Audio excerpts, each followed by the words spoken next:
हजरत तुराबुल हक्क उर्सात अडचणी दर्ग्याकडे जाणारा मुख्य रस्ता बंद।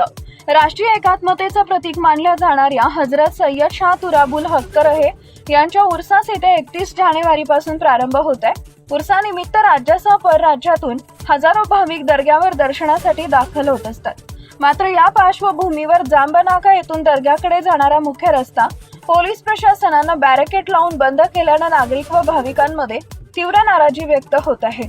जिंतूर रोडवरील ऐन वळणावर लावलेल्या बॅरिकेडमुळे वाहतुकीस मोठा अडथळा निर्माण झाला असून चारचाकी व दुचाकी वाहनधारक, शाळकरी, विद्यार्थी तसेच रुग्णवाहिकांना मोठ्या अडचणींचा सामना करावा लागतो आहे।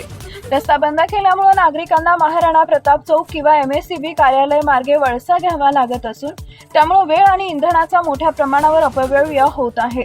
याशिवाय बॅरिकेडमधील अरुंद जागेतून रस्ता ओलांडताना अपघाताचा धोका वाढला असून लहान मुले, वृद्ध नागरिक व महिलांच्या सुरक्षिततेचा प्रश्न निर्माण झालाय।